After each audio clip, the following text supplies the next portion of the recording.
ఏమన్నారు ఎస్పీ గౌతమ్ కుమార్? నాకు రివార్డ్ ఇచ్చారు. సార్ గౌతమ్ కుమార్ గారు పనిచేశారు కదా, ఆయనలో మీరు నేర్చుకుంది ఏంటి? Is a sincere officer, honest officer, work తెలిసిన ఆఫీసరు.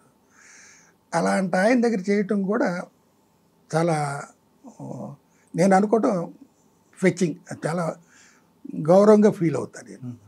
అయితే ఈ రంగా హత్య కేసు అప్పుడు నేను చల్లపల్లి ఎస్ఐగా ఉన్నప్పుడు మారణకాండ చాలా జరిగినాయి.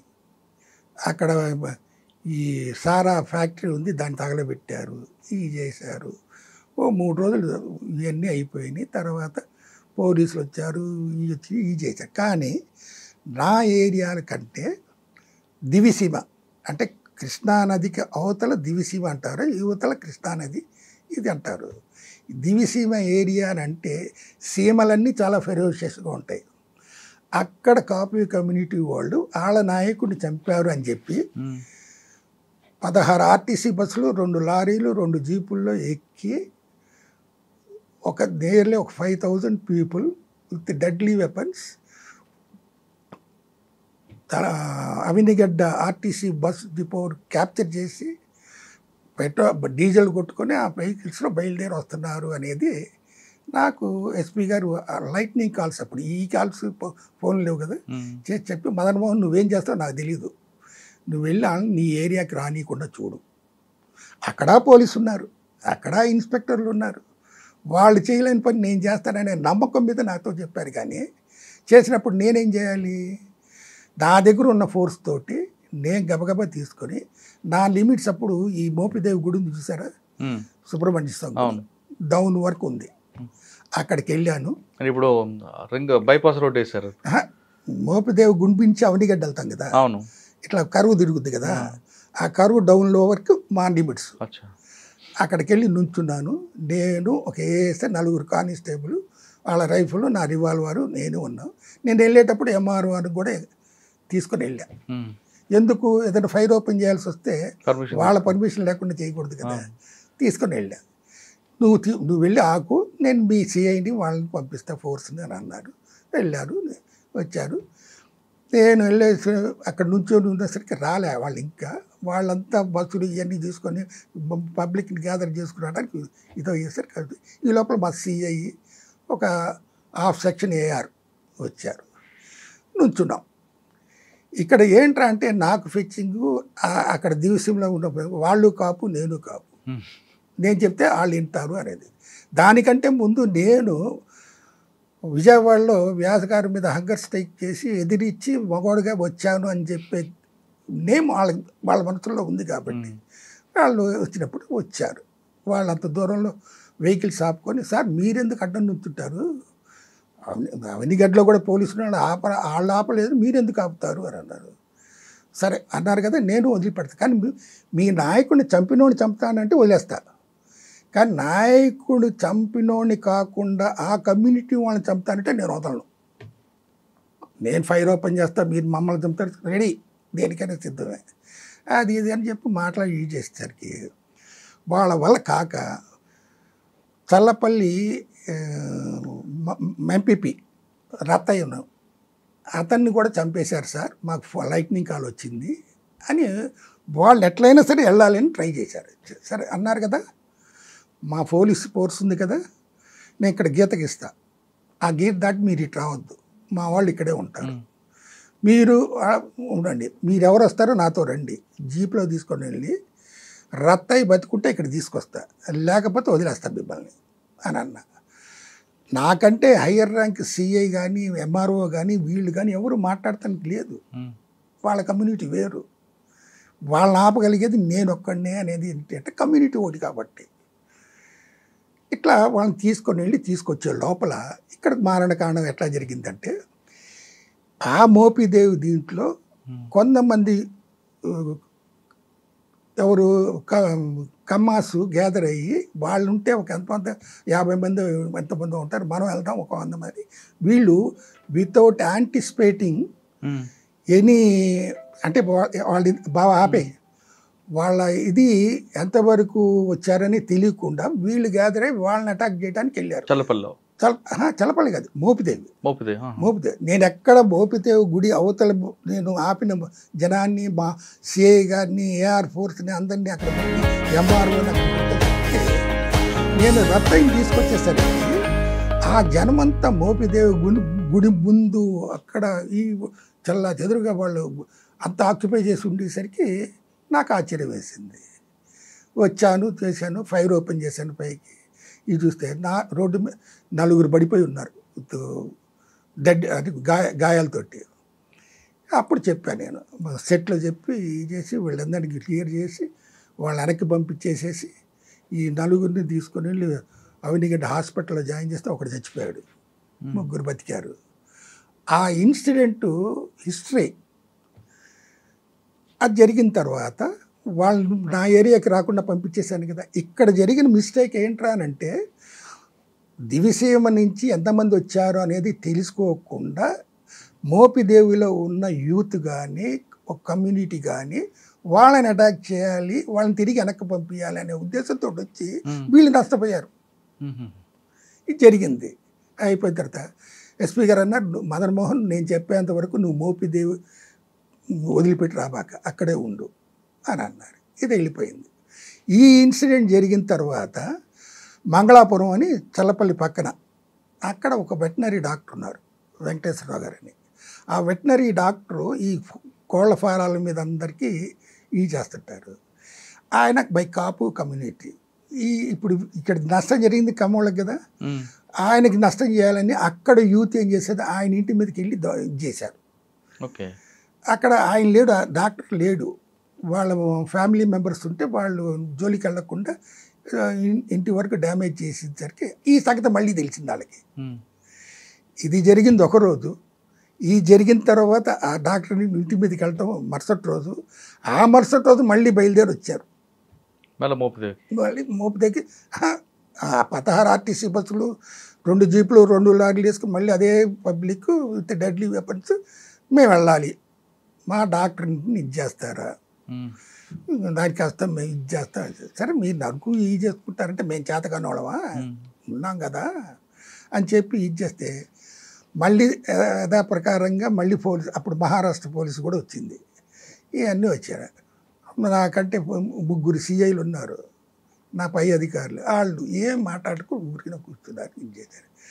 నేను అప్పుడు అన్నా, మీరు చేసిన దానికి నా మాటిని మీరు ఆగారు, వాళ్ళు వచ్చారు, మీకు జరిగింది, తప్పు మీదే కదా. మళ్ళీ మీరు చేసిన తప్పుకు మీ డాక్టర్ సఫర్ అయ్యాడు కదా, మీ డాక్టర్ దగ్గరికి వెళ్ళాలి అనేది యాటిట్యూడ్ మానుకోండి. ఇది ఇట్లా పెరుగుతూ పోతే సమాజంలో ఎవరు ఇది కాదు, మేము చూస్తా ఊరుకోము, ఫైర్ ఓపెన్ చేస్తాం, చస్తాం, మీరు చస్తాం, మేము చస్తాం, అది కావాలా, ఇది కావాలంటే సార్ మీరు చెప్పారని నేను ఆగాం కదా, ఆగితే వాళ్ళే కదా వచ్చి మమ్మల్ని ప్రేరేపించి ఇది చేసింది. అలా చేసినప్పుడు మీ మాట గౌరవం ఇచ్చి ఇది చేసినప్పుడు మేము వెనక్కి తిరిగి వెళ్ళిపోయినప్పుడు మా డాక్టర్ ఇంటి మీద పడి ఇది చేయటం ఏంటి, మేము ఆ ఊరు దాకా వెళ్ళాలి, మేము ఆ ఊరు దాకా వెళ్ళాలి, మీరైనా కలుస్తారా, మేమైనా కొట్టుకుందాం రెడీ అని వాళ్ళు డిసైడ్ అయిపోయారు. అయినప్పుడు సిఐలు వీళ్ళు వాళ్ళ వల్ల కాలే, నువ్వే ఏదైనా చెయ్యి మదన్ మోహన్ అని నన్ను అడిగారు.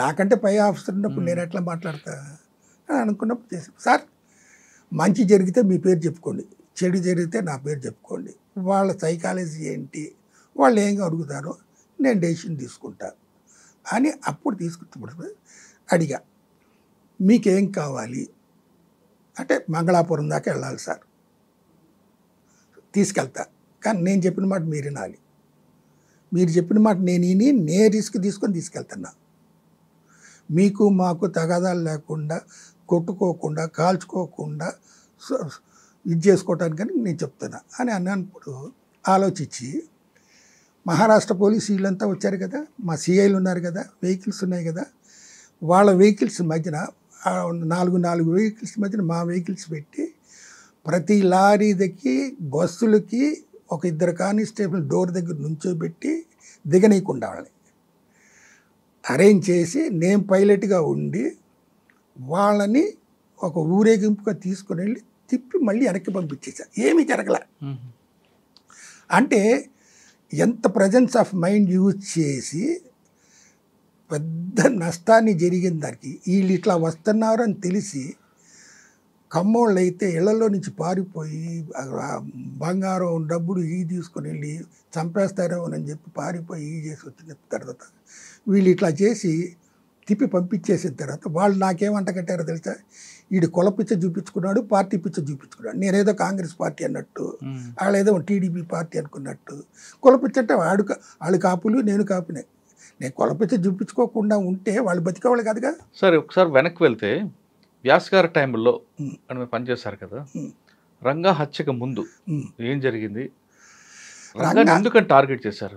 రంగాన్ని ఎందుకు టార్గెట్ చేశారు అది ఇది అనేది జగమెరిగిన సత్యమే, కాదని కాదు.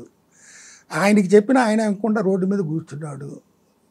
పోలీస్ ఫోర్స్ ఉంది, పోలీస్ ఫోర్స్ తీసేశారు, చంపేశారు, అదంతా జరిగింది తెలియదు. కానీ ఆయనకి నాకు ఎటువంటి అరమరికలు కానీ లేకపోతే ఆయనకి నాకు బంధుత్వం కానీ స్నేహం కానీ ఏమీ లేదు. నేను ఆయన మీద ఎస్పీ మీద హంగర్ స్ట్రైక్ చేశాననే ఒక గ్రాటిట్యూడ్ ఉంది.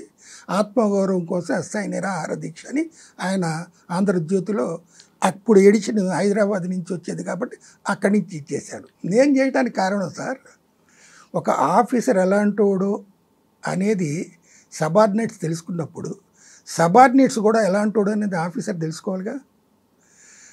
ఆ ఆఫీసర్ని విజయవాడ అర్బన్ డిస్ట్రిక్ట్ ఫామ్ చేసి వేసిన తర్వాత అక్కడ రంగాన్ని ఎదనీయకుండా చేయాలి అనుకున్నప్పుడు రంగాన్ని ఎంతైతే తొక్కాలనుకున్నారో అంత బాగా పైకి పెరిగాడు రంగా. కరెక్ట్. కాబట్టి ఎమ్మెల్యే వేయగలిగారు. కానీ అట్లాంటి దీనికి కింద ఆఫీసర్లు ఆయన కులం అయినంత మాత్రాన ఆయనకి ఏజెంట్లమా లేకపోతే ఆయన గూఢచారులమా? మేము కాదు కదా, కాదు కదా, డిపార్ట్మెంట్లో ఇది అట్లా ఇది ఉన్నప్పుడు నేను లా అండ్ ఆర్డర్లో 7 టౌన్లో చేసేటప్పుడు కొన్ని ఇన్సిడెంట్స్, ఇప్పుడు పొలిటికల్ ఇన్సిడెంట్స్ జరుగుతాయి. మహా దర్బార్ అని పెట్టారు, ఆ దర్బార్కి వచ్చి చెప్పుకుంటారు, మేము వెళ్తాం ఎంక్వైరీ చేస్తాం. తప్పు చేసి వచ్చి వీళ్ళ దగ్గర చెప్పి మాకు అన్యాయం జరిగింది అని వ్యాస్ గారి ముందు చెప్తుంటే ఆయన వెళ్ళి విచారించడుగా, మేమే కదా వెళ్ళి విచారించేది, మాకేంటి పార్షియాలిటీ? అట్లా మేము ఇది చేసేటప్పుడు నా వల్ల ఆయనకి తలకాయ నొప్పి వచ్చింది.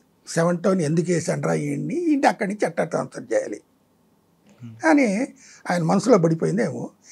దీనికంటే ముందు కూడా ఎలక్షన్స్ జరిగినాయి. నాదెళ్ల భాస్కర్ రావు ప్రభుత్వం పడిపోయిన తర్వాత వచ్చింది కదా, ఆ ఎలక్షన్స్లో నా 7 టౌన్ ఏరియాలో ఈ రిగ్గింగ్ జరుగుతుంది. నెహ్రూ తమ్ముళ్ళు ఇద్దరు, బాజీను మురళి బూత్ క్యాప్చర్స్ ఈ చేస్తారు కాబట్టి మేము ఎలక్షన్ బందోబస్తు డ్యూటీలో ఉండి ఈ చెప్పిన తర్వాత బాజీ మీద ఎన్బిడబ్ల్యూ ఉంది. కానీ దాన్ని నేనేమో ఎగ్జిక్యూట్ చేయకుండా రిగ్గింగ్ జరగకుండా చూస్తానికి వస్తే మీరు తీసుకుని వెళ్ళి లోపలేస్తాను, నీ మీద ఎన్బిడబ్ల్యూ కూడా ఉంది అని చెప్పి ఇది చేశాను. నాకు అప్పుడు మురళి కనపడలే, బాజీ ఒకడే కనపడ్డాడు. చెప్పినా ఆకుండా నేను రౌండ్స్ కొట్టి వెళ్ళేటప్పటికల్లా చేసేవాడు. వచ్చినప్పుడు నాకు 2 సార్లు కనపడేసరికి జీప్ ఎక్కించుకొని తీసుకొచ్చేటప్పుడు మురళిని వాళ్ళ తమ్ముని తీసుకెళ్తాడని తెలిసి మోటార్ సైకిల్ మీద నా వెహికల్కి అడ్డం పెట్టి వాడి తమ్ముని తీసుకెళ్ళిపోయాడు. నేను అప్పుడు రివాల్వర్ తీసి 1 నిమిషం టైం ఇస్తాను లేకపోతే నిన్ను కాల్ చేస్తా అని వార్నింగ్ ఇచ్చేసరికి వెళ్ళిపోయాడు.